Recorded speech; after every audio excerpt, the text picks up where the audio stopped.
खामखा अच्छा बनने की कोशिश मत करें, खामखा अपने आप को अच्छा दिखाने की कोशिश मत कीजिए। हमारी शख्सियत हर किसी की नज़र में मुख्तलिफ है। अब ज़रा देखिए कि अजनबियों के लिए हम मामूली से हैं, हमारी कोई अहमियत नहीं है। राह चलते लोगों के लिए हम बिल्कुल ख़ास नहीं हैं। ठीक है, कौन है, मुसाफिर है, कोई आ रहा है जा रहा है, कोई मसला नहीं। नापसंद करने वालों की सुनी जाए तो हम मगरूर हैं।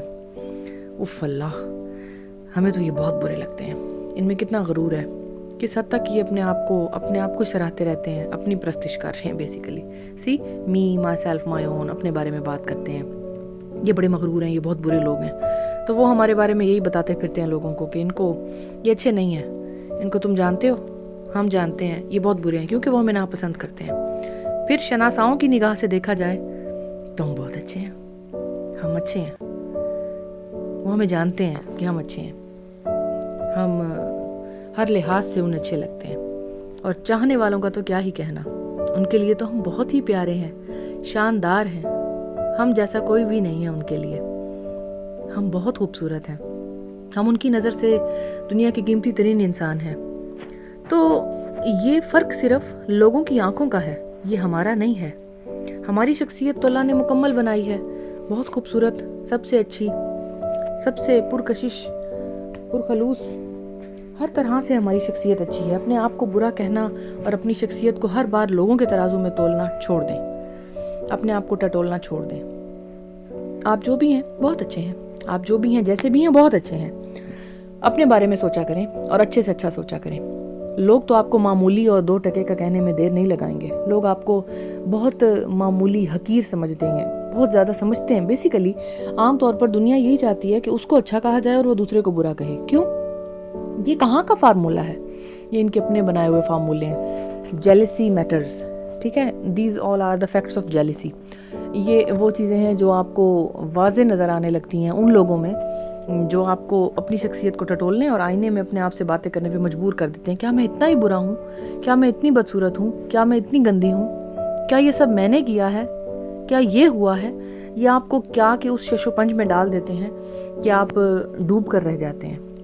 तो इतनी खूबसूरत शख्सियत आपकी अल्लाह ने बनाई, आपने इतनी अच्छी बेहतरीन ज़िंदगी गुजारी, आपके पास इतने सारे सर्टिफिकेट्स हैं अच्छाई के, पढ़ाई के, हर काम के, आपने हर काम किया है।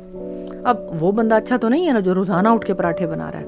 उसने हफ्ते में 4 दिन भी बनाए हैं, 2-3 दिन भी बनाए हैं, तो उसको पराठे बनाने आते हैं, बस यही बात काफ़ी है। और उसने बनाए हैं, बात ख़त्म। नहीं जी, तुम्हारे जो है ना सर में आटा डाला हुआ होता, हर वक्त तुम काम कर रही होती, बच्चे भी तुम संभाल रही होती, दिन रात तो एक हाथ से तुम टाकी लगा रही होती, दूसरे हाथ से तुम सालन बना रही होती, तीसरे हाथ तुम्हारा जो है ना जॉब की तरफ होता, साथ किसी क्लाइंट की कॉल आई भी होती, उसको भी तुम मिन्नतें कर करके खुशामद कर रही होती। वो सब कुछ ठीक था। और साथ साथ जिंदगी के और मराहिल भी। तुम नमाज नहीं पढ़ती ना? देखो ना, तुम्हारे तो हाथों में से लहसुन प्याज की खुशबू आती है। क्यों भाई? सारी चीजों के बारे में अभी तुम मेहमान नवाज नहीं हो यार, डाइनिंग टेबल ही नहीं सजानी आई तुम्हें, उफला तुम्हें तो पहनना ही नहीं आता, तुम अपनी फिजिक तो देखो, हर बात पे तुम रोना शुरू कर देती हो। क्या तुम्हारा मसला क्या है? तुम कितने मोटे दिखते हो, तुम कितने बुरे लग रहे हो इसमें, तुम्हारा 3 पीस पुराना है, तुमने ये जर्सी कितनी बार पहन ली है, बस कर दो।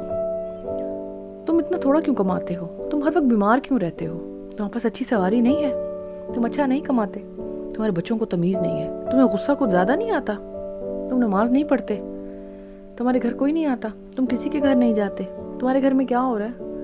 What the hell is this? खामखा अपने आप को आप अच्छा दिखाने के लिए कि लोग आपके बारे में अच्छी बात करें, अपने आप को क्यों थका रहे हैं? मैं बात कर रही हूँ आपकी थकावट की, जिसको वैसे ही सारा दिन के काम कर करके इंसान थक जाता है। अब आप लोगों की राय लेंगे अगर अपने बारे में, तो बस सबसे बड़ी बेवकूफ़ी आपने यही की कि आपने अपने बारे में लोगों से राय ली। वो भी ऐसे लोग जो आपसे नफरत करते हैं, जो आपसे जेलस हैं, जो हसद करते हैं, जो मुनाफिक हैं, मुंह पे कुछ और पीछे कुछ। 2 चेहरे वाले लोगों से बच के चलें। खामखा अपने आप को बेहतरीन दिखाने की कोशिश में किसी भी तरह से मत किसी सूली पे लटकाएं। हमारी शख्सियत किसी की नज़र में कुछ भी हो, हमें नहीं सोचना। देखें, अजनबी हमें जानते भी नहीं हैं, नापसंदीदा लोग हमें बुरे से बुरा कहते चले जा रहे हैं, शनासा लोग हमारे बारे में अच्छा भी कह रहे हैं, नहीं ये ठीक है। और जिनको हम पसंद हैं, बस उन्हीं के लिए वक्त निकालें, उनके लिए दुनिया ज़िंदगी वक्फ कर दें, ان کو ہم پسند ہیں, انہیں پیارے لگتے ہیں, ہم ان کے لیے شاندار ہیں, بس ان کی نظر سے اپنے آپ کو دیکھیں. کئی بار ویسے ایک المیہ ہے, لوگ انہی لوگوں کو زندگی میں سے کھو دیتے ہیں جو ان کے اوپر پھول پھینک رہے ہوتے ہیں, اور انہی کے ساتھ برا کرتے ہیں جو ان کے ساتھ اچھا کر رہے ہوتے ہیں. میری زندگی کا ایسا کوئی المیہ نہیں ہے. مجھے زندگی اتنی سمجھ آ گئی ہے کہ مجھے کس سے کتنی محبت رکھنی ہے. اگر ہم کسی کے گھر جائیں اور وہاں پر ہمیں سامان سمیٹ کر رکھنا پڑے, اور گھر سے آتے ہوئے ان کے ہمیں صفائی کر کے آنی پڑے, تو ایسے گھر ہی کیوں جانا جہاں سوچ سمجھ کے بیٹھنا پڑے. میں کہاں بیٹھوں, کیا کروں, کتنا بیٹھوں, کتنی دیر بیٹھوں, کیا کروں, کتنا بولوں, کچھ برا نہ لگ جائے, یہ کبھی بھی غصہ نہ ہو جائے. دفع کریں ایسے لوگوں کو, گندے لوگوں کی گندی باتیں چھوڑیں پرے. انہی کے گھر جائیں جہاں آپ کھل کے بیٹھ سکیں, جہاں آپ مزے سے باتیں کر سکیں, بڑے جوش کے ساتھ, خوشی کے ساتھ, دل کا ہر حال بانٹ سکیں اور خوشیاں پھیلا سکیں, اور ان کے گھر جا کر آپ کو اطمینان بھی حاصل ہو. تو ایسے لوگوں سے میل جول بڑھائیں اور شاندار نظر آئیں. بہت اچھا لگتا ہے ایسے لوگوں کے گھر جانا, ان سے بات چیت کرنا, ایسے لوگوں سے تعلقات رکھنا. تمام وہ لوگ جو اپنی زندگی میں ایسے لوگوں کے ساتھ رکھے ہوئے ہیں جو ان پر پتھر پھینک رہے ہیں, انہیں جوتے مار رہے ہیں, تو اپنی زندگی کا ضیاع کر رہے ہیں. ویسی زندگی آپ کو اللہ تعالیٰ کی عبادت کے لیے ملی ہے, اور اگر حقوق العباد نبھانے کے لیے چل ہی پڑے ہیں تو اچھے لوگوں سے بنا کر رکھیں, تاکہ آپ اپنی زندگی کا جو بچا کچا وقت ہے وہ اب ضائع نہ کریں. ابھی بھی اگر آپ کو شعور آ گیا, سوچ آ گئی ہے, تو کیوں نہ اپنے وقت کو اچھے سے اچھا گزارا جائے. اچھے لوگوں میں اٹھے بیٹھیں, انہی پر وقت صرف کریں, باقی سارا وقت اللہ کی عبادت ہے. ہمیشہ خوش رہیں. God bless you all. Take care. اللہ حافظ.